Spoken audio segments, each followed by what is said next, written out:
ከነብያት ከሐዋርያት እንጂ ቀሳውስትና መነኮሳት ተሰብስበው ያመጡት ፍልስፍና አይደለም። ይህ አስተምሮ የመጣው ከመነኮሳትና ከቀሳውስት ነው። በክርስትና ዘመን የተለያዩ ስብስብ የምትለው በነገርሽ ላይ እኔ ገና ልጅ ሁኜ አባቴም የሰፈርም ሰው ነው አታምሪም እያለኝ ያደግኩት። ያኔ አዲስ ነገር አይደለም ይሄ ማለት ነው። ሰላም እንዴት ናችሁ? እግዚአብሔር ይመስገን። መስዬኔ የተወዳጀ እውነት በጣም ያሳዝናል። የስነ ልቦና ባለሙያ ማየት አለብሽ። የስነ ልቦና ባለሙያ ድጋፍ ያስፈልግሻል። ምክንያቱም በልጅነታቸው በቤተሰብም ሆነ በአካባቢው ሰዎች የተጠሉ ከመሰላቸው ጥሩ አይደለም፣ ለሀገርም ሆነ ለቤተሰብም ማለት ነው። ስለዚህ መታየት አለብሽ። ያው የበታችነትም ስሜት እንዳይሰማሽ እንደዚህ አይነት ነገሮች እንዳይፈጠሩ የስነ ልቦና ባለሙያ። ለማንኛውም ይሄ የምትመለከቱት ቁርአን ነው። ምን ይላል? እስኪ አብረን እናንብበው። ቁርአን በብራናም በሰሌዳም በአጥንትም በሰሌንም በስስ ድንጋዮችም ላይ የአያቱ ተራ ተጠብቆ ተጽፎ በነብዩ ቤት ይቀመጥ ነበረ። ብዙዎቹ ምዕመኖች በቃላቸው አጥንተው ሲኖሩ ከነብዩ እረፍት በኋላ በ12ኛው ዓመት ስደት በኢማም በተደረገ ጦርነት በቃላቸው ካጠኑት ብዙዎቹ ስላለቁ እንዳይጠፋ በመስጋት በዑመር አልኸጣብ አስታዋሽነት አቡበከር አልሰዲቅ ዘይድ ሳብት አዘው ጽፎችንና በቃላቸው ያጠኑትን እያመሳከረ የአያቶቹን ተራ ጠብቆ ከአንድ ዓመት በማይበልጥ ጊዜ ውስጥ በአንድ ጥራት ሰበሰበ። ዳግመኛ ከሊፋ ኡስማን በ25ኛው ዓመት ስደት ባነበቡት ግጭት ስለተገኘ በአራት የቁርአን ሊቃውንት በተከናወነ ጉባኤ ግጭት ስለተገኘ የቁርአን ሊቃውንት ጉባኤ ግጭት ሊቃውንት ጉባኤ የቃላቱን አጻጻፍ ያለ ነጥብ ለየንባቡ ተስማሚ አድርገው በመጀመሪያ አወራረድ መሰረት የሱራዎቹን ተራ ጠብቀው ሰበሰቡት። ከሊፋውም በ5 ኮፒዎች አጽፎ አንዱ ለራሱ አስቀርቶ አራቱን ለመካና ለደማስቆ ለበስራ ለኩፋ ከተሞች ልኮ ማንኛቸውም ሰው ከዚህ ብቻ እንዲገለብጡ አድርጎ የቀረውን ስላቃጠለው ግጭት ሊቃውንት ጉባኤ ማቃጠል ቁርአንን ማቃጠል ከሊፋ ኡስማን። በእርግጥ ይሄንን ሐሳብ ሐዲሱም ይደግፈዋል። ኡስማን ሰብስቦ እንዳቃጠለ በሳሂህ አልቡኻሪ 4987 ላይ ተቀምጧል።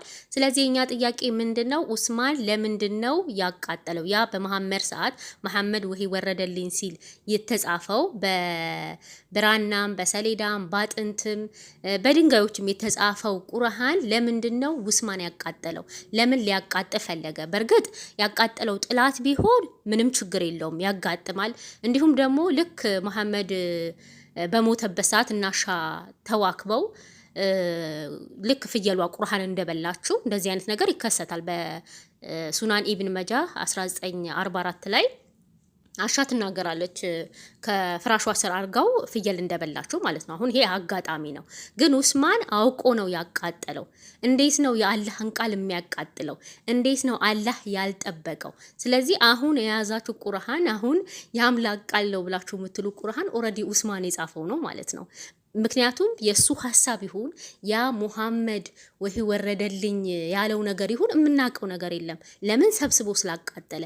ሰብስቦ ያቃጠለው ምክንያት እንዳይስተያይ ስለፈለገ ነው። ልክ እንደተናገረው ግጭት ተፈጠረ እንዳለው በጣም ቢለያይ ነው፣ አንድ አይነት ባይሆን ነው ማለት ነው ያቃጠለው እንጂ አያቃጥልም ነበረ።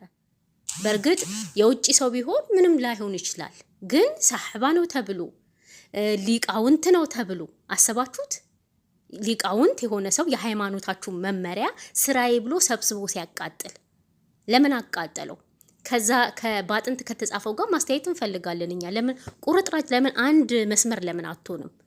ስለዚህ ኡስማን የያዘው ቁርአን ካላህ ወረደ የሚባል አይደለም ማለት ነው። ሊቃውንቶቹ ተሰባስበው ነው በራሳቸው ሐሳብ የጻፉት ማለት ነው። እንደዛ ባይሆን ኑሮ ያስቀምጥልን ነበረ ያቃጠለውን ማለት። ብዛት ጊዜ መስዬም ሆነች ሌሎች ሙስሊሞች ሊቃውንት ጉባኤ ምናምን ይላሉ።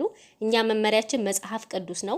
የስላሴን አስተምሮትም ሆነ የክርስቶስን አምላክነት መጽሐፍ ቅዱስ ነው የሚነግረን። መጽሐፍ ቅዱስ ላይ በሚገባ የክርስቶስ አምላክነትም የስላሴን አስተምሮት ተቀምጧል። እኛም የምንከተለው እሱን ነው። ግን ደግሞ በየዘመናቱ ሐሰተኛ አስተማሪዎች ይነሳሉ። እነዛን ሐሰተኛ አስተማሪዎች አባቶቻችን ጉባኤ አዘጋጅተው ይቃወማሉ፣ ያወግዛሉ ማለት ነው። ስለዚህ ሊቃውንት የምትለው እነዛን ነው። አዎ በየዘመናቱ ሐሰተኛ አስተማሪዎች ሲነሱ የሐሰት ትምህርት ይዘው ሲመጡ አዎ አባቶቻችን ይቃወማሉ፣ ጉባኤ አዘጋጅተው ያወግዛሉ፣ ከቤቱም ከሆነ ያባርራሉ። ምክንያቱም የሐሰት አስተምሮት ስለማያስፈልግ ማለት ነው። መጽሐፍ ቅዱስ ላይ በሚገባ የሥላሴም የክርስቶስም አምላክነት ስለተቀመጠ ሌላ ጭማሪ ነገር አያስፈልገንም። ይሄንን ስለሚያውቁ አባቶች ደግሞ ይቃወማሉ ማለት ነው። ግንስ መጽሐፍ ቅዱስን አቃጠሉ? ልክ እነ ኡስማን ቁርአንን እንዳቃጠለው እንደዚህ ተደረገ? አልተደረገም። ኡስማን ምን አደረገ? ቁርአንን አቃጠለ። ያ በአጥንት የተጻፈውን እንግዲህ ወህይ ወረደልኝ እያለ መሐመድ ከስር ያጻፈውን አቃጠለ። ለምን? ስለማይጠቅም የአምላክ ቃል ነው ብሎ ስለማያስብ እሱን አቃጥሎ አንድ አይነት ነው የጻፍኩት ብሎ ይሄንን አስቀመጠ። ለምን እንደዛ አደረገ? አንድ አይነት ቢሆንማ ያስቀምጠው ነበር፣ አያቃጥለውም ነበረ።